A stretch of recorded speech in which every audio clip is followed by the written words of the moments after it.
Welcome to Intentionality with Dominique, the show that helps business owners become valued and in-demand suppliers in the marketplace to scale their businesses. Let's start today's show with host and intentional connector, Dominique Simpson-Milton.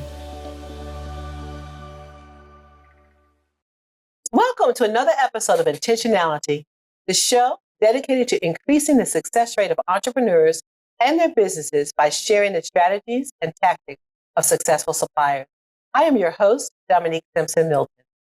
Today's episode is brought to you by CVMSDC, also known as the Council. Today, we are exploring some powerful tools that successful business owners use to catapult their companies to the next level. Our guest today has leveraged an entrepreneurial operating system and a consultant to drive exponential growth in his business. Within our network, a select group of about 130 owners are classified as Corporate Plus. This means they generate high earnings of over $10 million a year and are intentional about inclusivity and investing in other MBEs.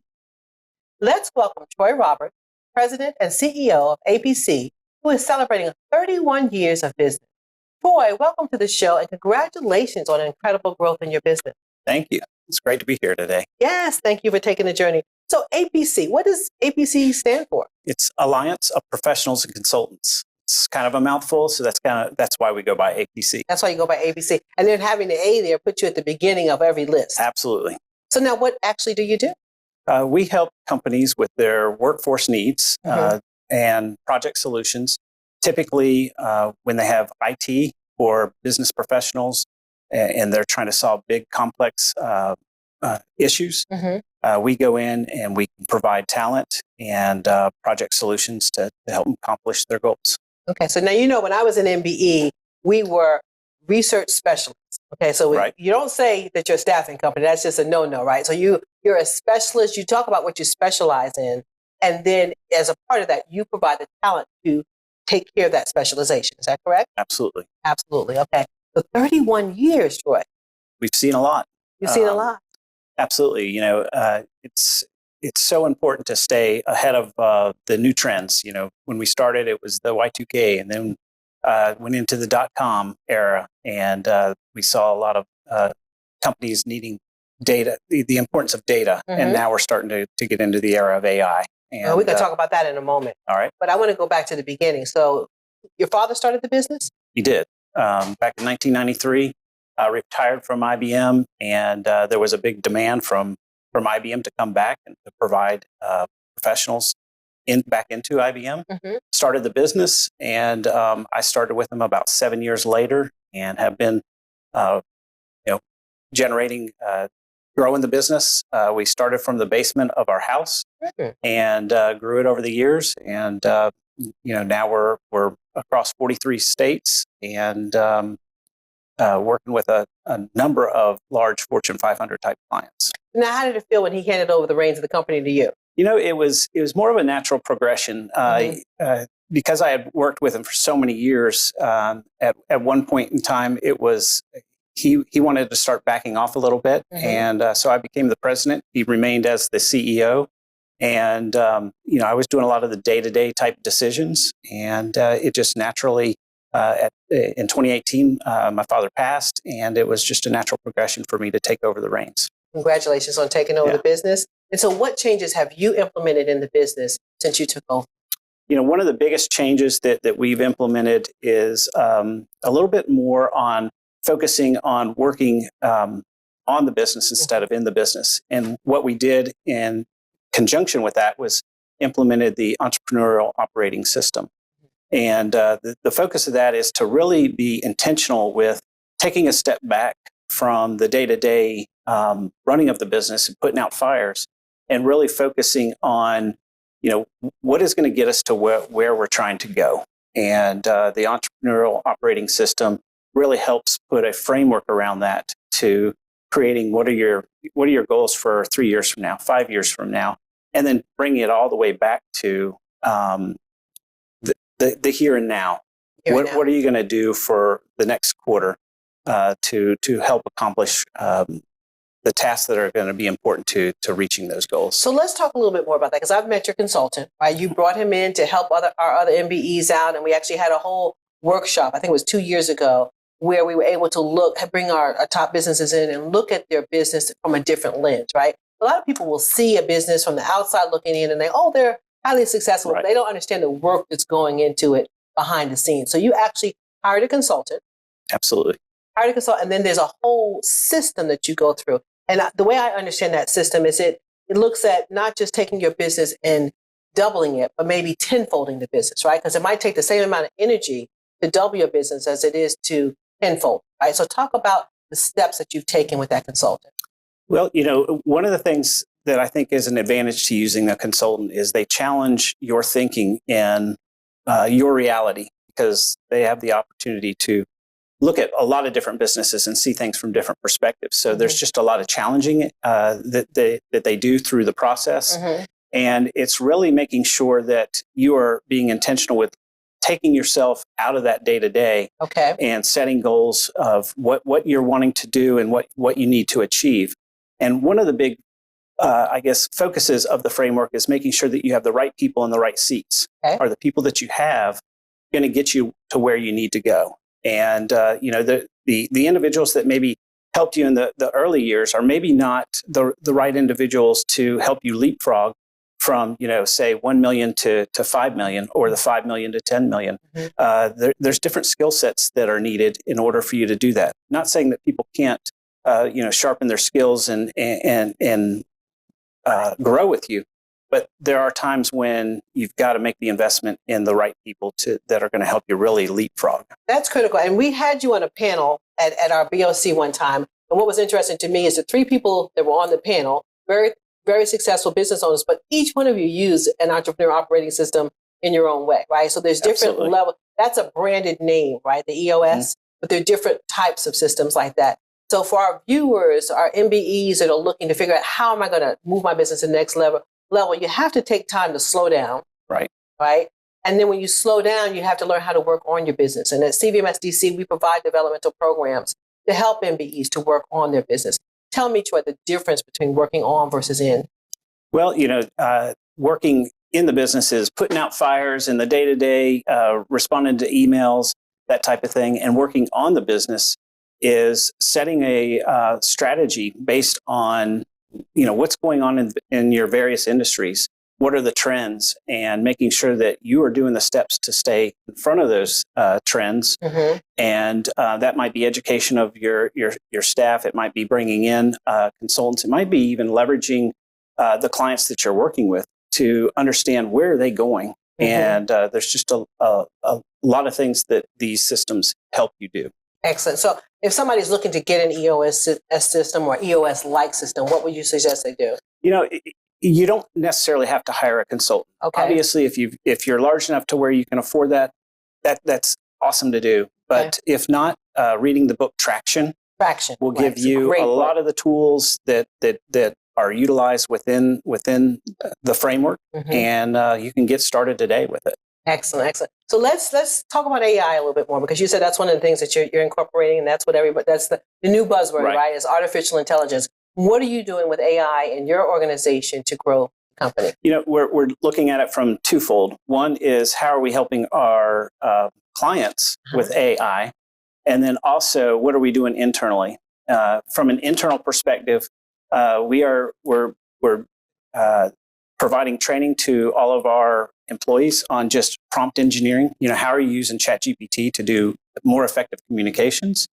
Then we actually have individuals who are focused on tools that are going to make us more effective in our line of business. So for instance, right now there's a lot of AI that is being focused on for matching candidates for opportunities and actually doing the reach out to those individuals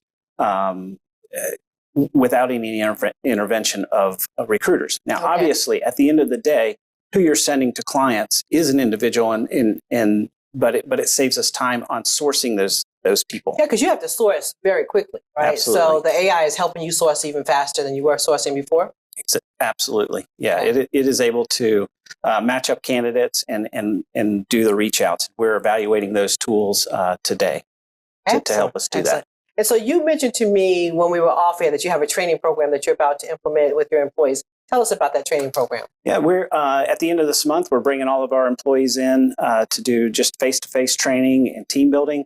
And one of the guest speakers that we're having in is a LinkedIn personal branding specialist. As we know, more and more people are turning to social media to identify experts in their field and people who are talking about what they're great at focusing on. And this individual is going to talk to all of our employees on how do you create that personal brand so that when people go out there and look for individuals in their field that understand their business and need talent, that we're the ones that they see talking about it. Kudos to you. So you're ever evolving the business. You're staying current. Let's talk about ESG. Right. So a lot of people don't even understand what ESG is, environmental social governance. But business owners who don't understand it and they're not incorporating it in their RFPs are not going to win. Tell us what you're doing from an ESG perspective in your organization. We have actually gone out and gotten certified with EcoVadis. Okay. And that is one of the firms out there that will certify what level you are. And we have been certified as a silver level within ESG. And it's basically looking at your governance, it's looking at your policies, and making sure that you're doing the right things out there. Okay. And how has it helped you win contracts?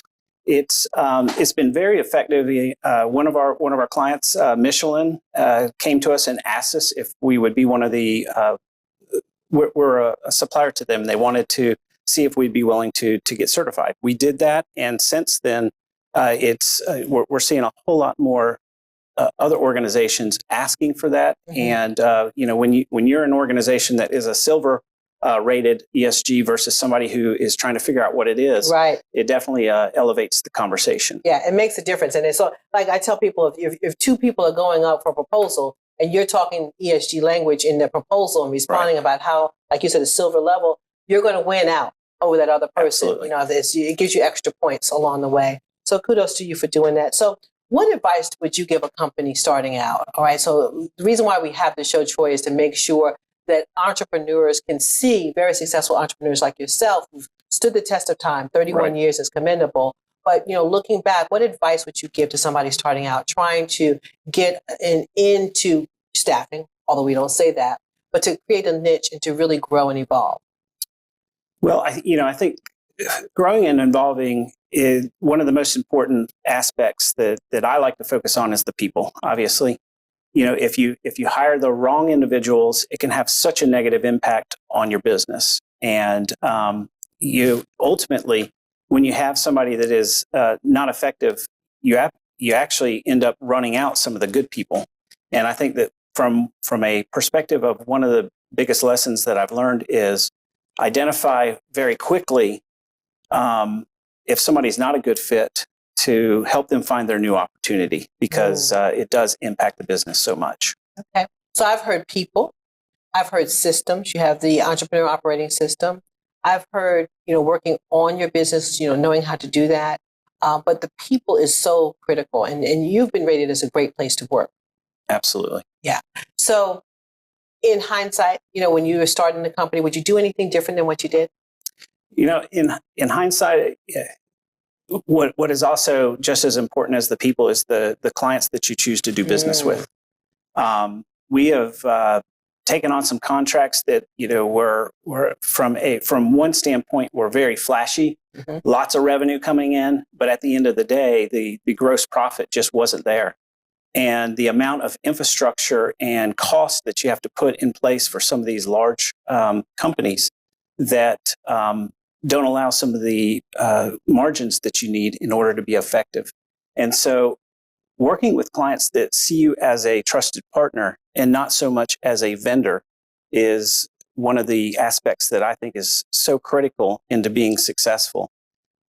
Who sees value in your business and why do they see that value? And you've got to bring that every day. That's really good. So all business is not good business, right? And so sometimes looking at it like, I want that contract. I want that contract. And you get it and you're like, wow, what are we doing here? But you're able to, some people don't even realize that they're in a bad contract. So you're able to analyze to say, okay, this is better business than this, and we need to build this up more. But the partnership is key. And that speaking the same language and knowing how to solve problems for your customers is critical. Very, very good. So let's talk about the sales cycle. Troy, how long does it take you to get a customer? You can get lucky, but typically our sales cycle is 1.5 to 3 years long. Wow, that's a long time. It absolutely is, and the way that it develops is through relationships. People have got to get to understand who you are and that you're there. We have gotten lucky in the past where you come across an opportunity that there's an RFP that's coming out and you respond to it, and you do a great job on the RFP. But most of the time, it is putting in the time, putting yourself out there, making sure you're attending events, and talking about what you can do. And a lot of times that does take multiple years. So you said attending events, right? So one thing about you is you always show up. You are always at our events. And we talked earlier about some of the clients that you do have, but if it takes 1 to 3 years to get a particular client, you have to have a funnel. So I would think that the EOS system, does that have a funnel in it? Absolutely, yeah. We have companies that we're tracking from a long-term perspective, and identifying those clients is sometimes not as easy as you think. You've got to be looking at future trends of what industries are going to be thriving when certain things happen, and making sure that you've got a diversification of those companies that you're going after in various industries, so that as things are cyclical, you are continuously filling that pipeline with clients that are going to be effective for you in the future. So Troy, it's been great having you on the show. Tell me, what is your favorite word? My favorite word this year is trust. Trust. Why? Because it's absolutely the basis of all relationships, and you've got to have it with your employees, you've got to have it with your clients to have an effective relationship. And just focusing on that is just so important. Excellent. Well, it has been a pleasure having you here today. If you are interested in more information on the services APC provides, email Troy at troberts@apcinc.com. Well, that concludes today's episode of Intentionality. Be sure to join me for our next episode. And remember that we must always remain intentional to gain knowledge, skills, and connections so we can grow and thrive in business together. I'm Dominique Simpson-Milton, and I will see you next time. This has been another episode of Intentionality with Dominique, brought to you by the CVMSDC. For more information, please visit cvmsdc.org.